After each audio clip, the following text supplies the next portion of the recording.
गरीब किसान की कहानी, मेहनत और हौसले की जीत। बहुत समय पहले की बात है। एक छोटे से गांव में एक गरीब किसान रहता था जिसका नाम रमेश था।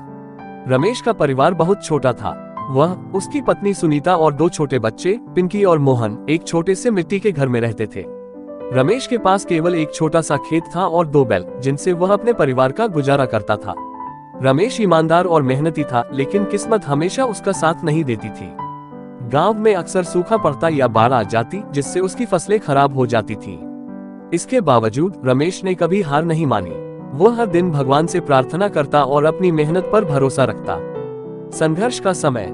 एक साल गांव में भयंकर सूखा पड़ा। कई महीनों तक बारिश नहीं हुई और गांव के कुएं भी सूख गए। रमेश का खेत बंजर हो गया। खाने के लिए घर में अनाज नहीं बचा था। रमेश को अपने बैलों को बेचने की नौबत आ गई। एक दिन रमेश ने अपनी पत्नी से कहा, सुनीता, अब हमारा खेत कुछ काम का नहीं रहा। मैं सोचता हूँ कि शहर जाकर कोई काम ढूंढूं। यहाँ रहकर हम सब भूखे मर जाएंगे। सुनीता ने दुखी होकर कहा, रमेश, तुम्हारी बात सही है, लेकिन बच्चों का क्या होगा? हम उन्हें कैसे संभालेंगे? रमेश ने आश्वासन दिया, मैं जल्द ही लौट आऊंगा। जो भी कमाई होगी वह तुम्हें भेज दूंगा। शहर में संघर्ष। रमेश शहर पहुंचा, लेकिन वहां काम ढूंढना आसान नहीं था। वह पूरे दिन इधर उधर भटकता रहा, लेकिन किसी ने उसे काम पर नहीं रखा। एक दिन उसे एक निर्माण स्थल पर मजदूरी का काम मिला।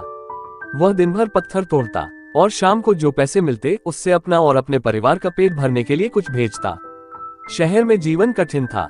रमेश सुबह से शाम तक काम करता और रात को फुटपाथ पर सोता, लेकिन उसने कभी हार नहीं मानी। हर हफ्ते वह कुछ पैसे अपने गांव भेजता, जिससे उसकी पत्नी और बच्चे किसी तरह अपना गुजारा कर सके।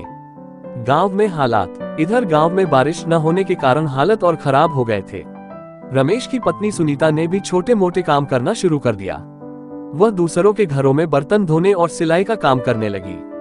बच्चों ने भी अपनी पढ़ाई के साथ साथ अपनी माँ की मदद करनी शुरू कर दी। गांव के लोग रमेश की पत्नी की मेहनत देखकर उसकी तारीफ करते। वे कहते, सुनीता, तुम्हारे जैसे लोग ही असली योद्धा हैं। सुनीता बस मुस्कुराकर कहती, ये सब रमेश की मेहनत का फल है। उसने हमें उम्मीद रखना सिखाया है। रघु की नई शुरुआत। एक दिन रमेश को उसी निर्माण स्थल पर एक बड़े ठेकेदार ने देखा। ठेकेदार ने रमेश की मेहनत और ईमानदारी से काम करने का तरीका देखा और उसे अपने लिए काम करने का प्रस्ताव दिया। रमेश ने इस मौके को तुरंत स्वीकार कर लिया।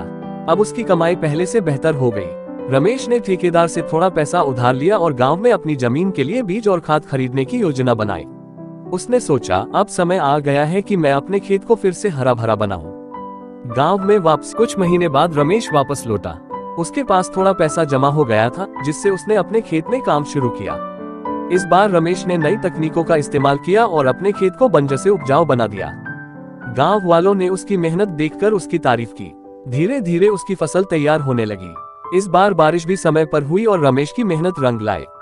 उसने अपनी फसल को बाजार में बेचा और अच्छा मुनाफा कमाया। सफलता की कहानी। अब रमेश का परिवार पहले से ज्यादा खुशहाल था। उसने अपने बच्चों को अच्छे स्कूल में दाखिला दिलवाया और घर को भी ठीक करवाया। रमेश ने गांव के अन्य किसानों की भी मदद की। वह उन्हें नई तकनीकों और अच्छी खेती के गुर सिखाने लगा। गांव वाले रमेश को बहुत सम्मान देते थे। वे कहते, रमेश, तुमने हमें सिखाया कि कठिनाइयों से डरना नहीं चाहिए। मेहनत और धैर्य से हर समस्या का समाधान निकाला जा सकता है।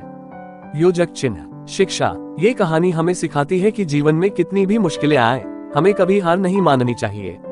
मेहनत, धैर्य और ईमानदारी से हम अपने सपनों को पूरा कर सकते हैं।